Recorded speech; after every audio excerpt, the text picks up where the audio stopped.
సూర్యబాబాయ్ అదేనండి. సూర్యభగవాన్ నిద్రలేచి బయలుదేరాడు. ఆ సూర్యభగవాన్కి ఒక నమస్కారం వేసుకోండి.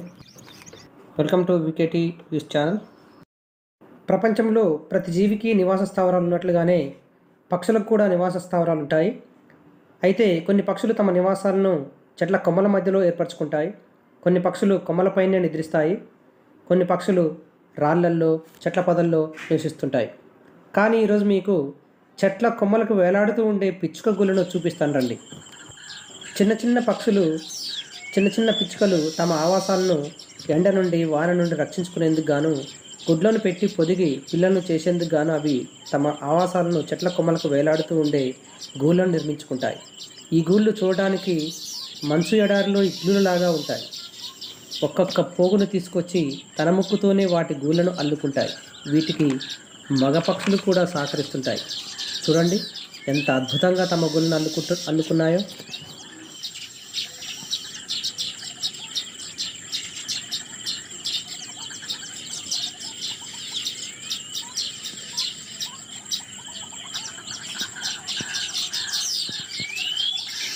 సహజంగా పిచ్చుకలు తమ గూళ్ళను వర్షాకాలం ముందు మే నెలలో అల్లుకుంటాయి. రాబోయే వర్షాకాలంలో అవి గుడ్లను పొదిగి పిల్లలను రక్షించుకోవడానికి మే నెలలో అవి నిర్మించుకుంటాయి.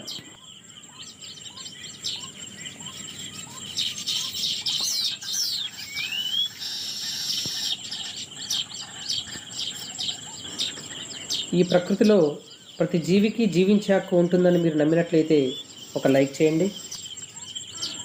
సబ్స్క్రైబ్ చేయడం మాత్రం మర్చిపోకండి.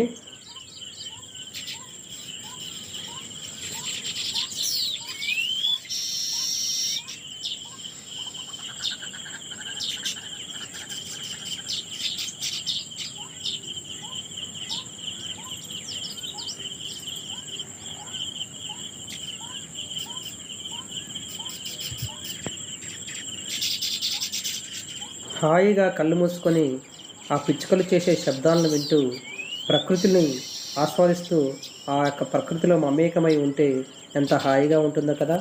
మీకు కూడా ప్రకృతి చేసే శబ్దాలు, పిచ్చుకలు చేసే శబ్దాలు ఇష్టమైనట్లయితే కామెంట్ చేయండి.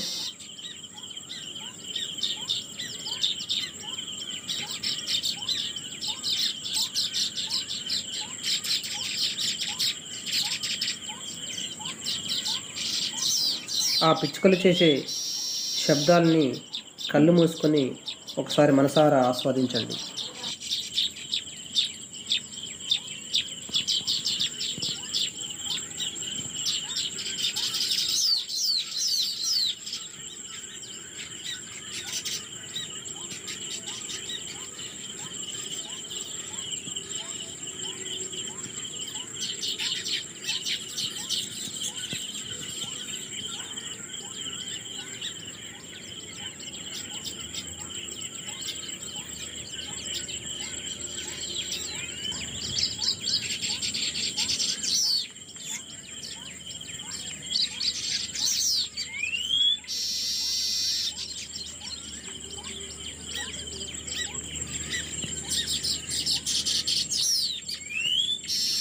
ఇక్కడ మనకు కనిపిస్తున్నటువంటి గూళ్ళలో అన్నీ కూడా పూర్తిగా నిర్మితం కాలేదు. కొన్ని గూళ్ళు ఇంకా అవి నిర్మిస్తూనే ఉన్నాయి. చాలా జాగ్రత్తగా అల్లుకుంటున్నాయి. ఇక్కడ పొడవుగా ఉన్నటువంటి ఈ యొక్క పిచ్చుక గూళ్ళు చూడండి. ఇది పూర్తిగా నిర్మితమైనటువంటి పిచ్చుక గూడు. ఇంకా ఇవన్నీ కూడా నిర్మాణ దశలోనే ఉన్నాయి. వీటన్నిటిని అవి త్వరలోనే పూర్తి చేసే అవకాశం ఉంది.